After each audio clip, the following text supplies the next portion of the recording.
Jim and Terry Show. Gonna start off with an aggressive posture. Uh-oh. Fight!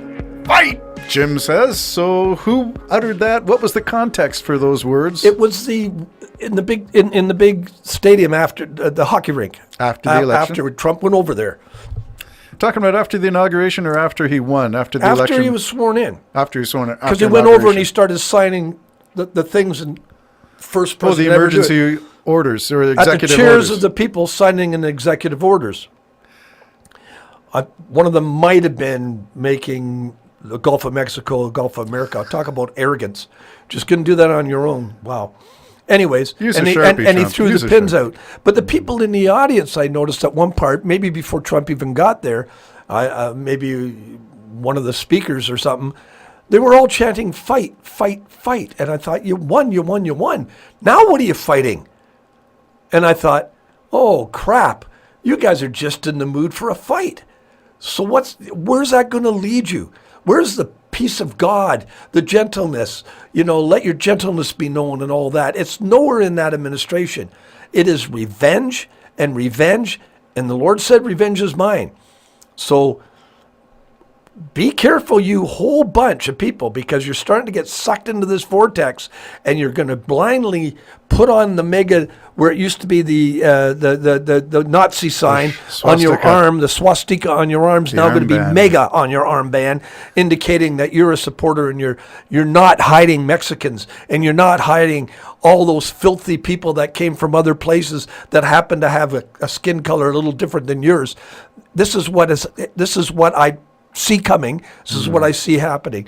And again, I'm not there. Don't send me money. I'm just saying it's pretty obvious to me that the route in which America is going to go.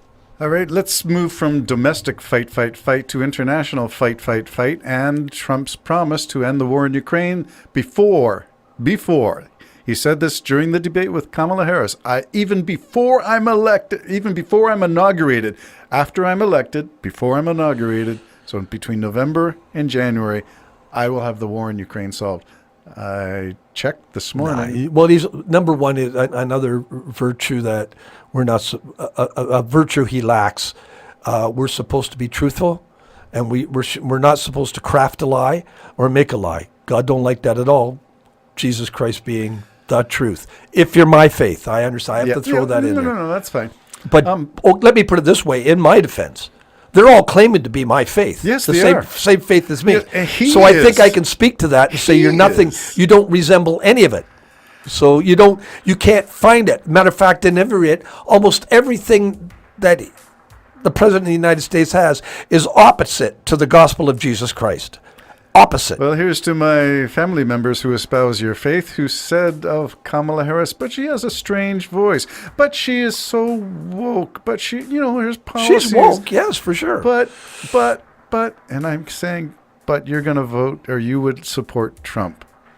And that to me is, do we carry on conversations with people who embrace craziness? No, because you're not going to change it. I'm convinced of that. Yeah. And this is do you stop conversations? Well, you change them.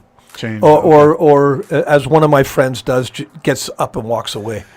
Because there's no, you can't. I've tried it. There is no reasoning. Just like me, and some people will doubt this, but I came to these conclusions on my own or with God's help. I see what I see. I see the opposite to Jesus Christ's teaching. I see the opposite to the apostles' teaching in almost, if not everything that man does. And then him not putting his hand on the Bible at the inauguration is just so typical, in my opinion, of what it's like. Lining the stage with the wealth of the nation. Putting his faith, and this is another thing out of the Bible where it talks about the Antichrist, putting his faith in fortresses. Well, that's what Trump's doing. Would say biggest military ever. No one's going to want to fight us because they're never going to be able to lift a finger to beat us. So that takes me back to taking the land. The opening remarks. Fight, fight, fight. We talked about it domestically. Maybe there's more to say about that, but I'm interested in the international posturing of fight, fight, fight, and what that looks like. I think he's going to withdraw from NATO, but that's beside the point. But the fight, fight, fight international, I told you I watched Gladiator 2 and saw a lot of parallels between what's going on in the United States right now. And the Roman Empire. So remember the future of the Roman Empire. It did fall. It was corrupt. It was despotic. It was awful. And I see parallels with the U.S. So the Pax Romana, the peace of Rome, they beat colonies into submission. Manifest destiny is an American belief that they are destined to rule. It was just North America, but I'm wondering if there's a colonial element to it surfacing where America wants to be the all and be all. Well, they do. I think that's a given. So is there going to be a Pax Trumpanica, a piece of Trump? Well, yeah. He will make it happen. Well, that's what he's doing, isn't he? He's already declared war on Canada. He's done that. Yeah. He said it's simply going to be an economic war. Right. So he's done it. He fired the first shot. He's already declared war on Canada. And my beloved family and people listening, understand that. You may be supporting someone who has already declared war on Canada out of his own mouth. Not something I'm making up, not something Terry told me. Something I heard come out of his mouth. Sharpen those hockey sticks. We will conquer them financially. They're waging that war. He's already warned us. The fire it's already been shot. And he's already costing us. Because already right now, every week, the premier's got to get together and work out a strategy on how they're going to fire back. There's a war. It's happened right now. Now, our hope and prayer is it comes to an end quickly before bloodshed. But nevertheless, I really don't think bloodshed is in the works, but I am interested. I meant that metaphorically. Okay. Yeah, okay. I am interested in what each province and territory in Canada will bring to the conference when they talk about, we are willing to put this on the negotiating table. We are going to sacrifice whatever our bread and butter is. This is what they want. We're not going to give it to them. And Ford already came out and said what he was going to do for Ontario. And we had Danielle Smith go down, and we didn't get back to Kiss the Ring, but maybe we should talk about Danielle Smith, Jordan Peterson, and Kevin O'Leary. I did in an earlier podcast while you were not present, so if you have words about that, it's what are we willing to do for each of our provinces and territories to give up, to take a hit for, because we know they want it and they're not going to have it. You can't have it. Yeah, and the sad thing, here's the saddest thing of all. Trump's inner circle and the people he admires most and himself don't care if it costs $50 for a pound of bacon. No. They don't care. They don't pay it. It doesn't bother them. Nope. I mean, we're trying to calculate Elon Musk's daily income. 400,000 daily or more than that? Way more than that. Way more than that. Yeah, We're talking a day, about millions. A day. Millions a day. A day. That's what he makes. That's right. They have no idea what that kind of loathsome, sad what kind of drugs oppression. that money buys? Yeah, and well, that's it. Trump gets all the drugs he wants. When he had COVID and he had it bad, they got him well quick because they could do whatever they wanted with the president. Yep. And he probably he does have at the White House a whole medical center. So after that walk up the stairs and standing on the porch and going taking his mask off, he just goes right to the operating room there and they do whatever they need to do with him right there. So he doesn't care the hardship as long as he wins. Who does that remind you of? Hitler in his bunker. Sending little boys out to fight the fight. I don't really care because he had no real God. He pretended he did. And when push comes to shove, he either went to Argentina or he put a bullet in his head. One or the other. Or his brain's in a vat somewhere. Yeah. He lives on. But as it sits now, he's dead. And they're all going to be dead. But for now, he's going to, out of pure ego and pride, he's going to be doing unbelievable things, Terry. Right. I don't know how far he'll go by wanting Greenland. Like what? What's Greenland going to do if he just parks a... Putin has offered to help him take over Greenland. Well, there you go. There you go. Yeah. Putin's laughing, You realize that. Of course. Putin's saying, it doesn't even matter if he's probably going to get out of NATO, as you said. And then NATO's going to... There may be a war that Putin thinks he can win. I don't know how.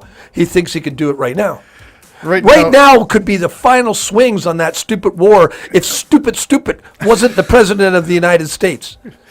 Right now it could end with the unity of that. religious nutbar Mike Johnson wasn't Speaker of the House. I don't even know holding back the money. I don't even know what to say about that. I have nothing to say because I'm so distraught over all that. There probably comes a time in life where you have to say, I'm not going to do that for no matter how much money or power there or you go. position. Well, we've always talked about that. What is the price of your soul? Yeah. Ultimately, we began this, podcast with fight, fight, fight. What are you willing to not fight over? What are you willing to lay down your weapons for and not participate in what you know is coming? Well, what would those it take? who kiss the ring, Yeah. like the preachers. I mean, I could see you making a prayer. I could do a prayer better than meaningful than they did. Because I would not have included number one as I would have maybe said, Lord, give wisdom to our president. Lord, give abilities to our president to do your will, Almighty God. Not you, God, are going to do our will. Oh my. I mean, that's what it was. You are going to do our will or you're not our God. Wow. So F off. That basically what, I say to them, F off. I don't care how religious you think you are. That's pretty sad when that is the state of religion. But that's how I feel. And evangelicalness. You don't direct God. You ask him to direct your path. Even so, if we're talking religious, so I can talk about it because they're religious and I'm religious. You're speaking the same language. But the Bible even says, if you say we're going to go to this city and we're going to do business in this city and do not say, if it be the will of God, you sin. Will. Yeah. You sin. So you don't stand there at a podium and say, I am it.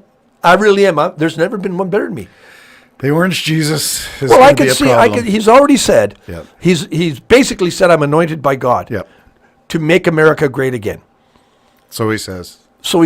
But there's a pile of people around him who are believing that, Okay. or they don't believe at all, and they're just pretending they're believers. Great deception. Oh, great, huge. There we go. And God said, "I will send a powerful delusion." Strong delusion. So who is it?